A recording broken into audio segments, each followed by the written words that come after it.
Facebook family, YouTube family, এটা মানে সেৱাৰ দোকান এটা দিছে, মানে কি আছিলে আপোনাৰ আনাৰসৰ দোকান এটা দিছিলে। ওলাই যাই পেলাই খাওঁ ৰ'ব, বৈদ্য গৰম দি আছে, মানে এচিত আছোঁ যে ওলাই যাব ইচ্ছাও যোৱা নাই।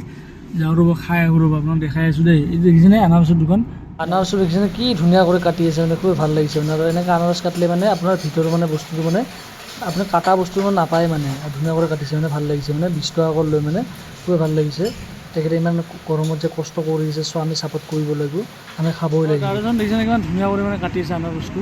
আৰু মই তাক খাব, মই আনাৰস খাই ভাল নাপাওঁ, বাট গৰম দিছে ন এনেকুৱা, ত' গৰমত মানে খাব লাগিব, উপায়টো নাই। ত' খাই চাওঁ কেনেকৈ লাগে আনাৰস। দাদা কিমান কৰি, 20 টকা ন? 20 টকা কৰি মানে খাই চাওঁ লাগিব। বুজিছেনে কি ধুনীয়া কৰি কাটি আছে।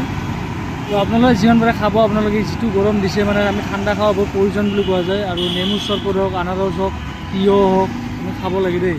ঠাণ্ডাবোৰ খালেহে আমি মানে হেৰি কৰিব পাৰিম, পেটটো ঠাণ্ডা ৰাখিব পাৰিম। ফাইনেলি মানে দাদা মানে ৰেডি হৈ গ'ল, মানে কাটি আছে মানে। আৰু পিচ মানে ধৰি লওক 10 পিচমান পিচ কৰিব, সৰু সৰু কৰি। আৰু 10 পিচমান পিছত মানে 20 টকা কৰি লৈছে মানে। আৰু খুবেই একো বেছি দাম লোৱা নাই। তেখেতে মানে ইমান গৰমত যে তেখেতে যে আমাৰ কাৰণে যে তেখেতে যে ৰখি যে আছে, ইমান মেইনটেইন যে কৰি আছে চব খুৱাবলৈ ৰাইজক, তো 20 টকাটো একো ডাঙৰ বস্তু নহয়, আমি চবেই ছাপোৰ্ট কৰিব লাগিব। ফাইনেলি লৈ দেখিলে নাই, আৰু 20 টকা কৰি মানে, আৰু বেছি দামো নহয় মানে। আৰু আনাৰস খাব লাগে গৰমত, আপোনালোকে গমে পায়। তো আজি ভিডিঅ'টো এইখিনি আছে। মোৰ লগৰ এটা আহি গ'ল, মানে মোৰ লগৰ আমাৰ ওচৰতে থাকে, ই মানে মূলত মানে বহি গ'ল মানে আনাৰসত। তো আজি ভিডিঅ'টো এইখিনি আছিলে, ভাল লাগিলে লাইক কৰিব, কমেণ্ট কৰিব আপোনালোকে। নেমু চৰবত আনাৰস আপোনালোকে খাবই গৰমত, একদম স্বাস্থ্য একদম বেয়া হৈ যাব মানে গৰমত।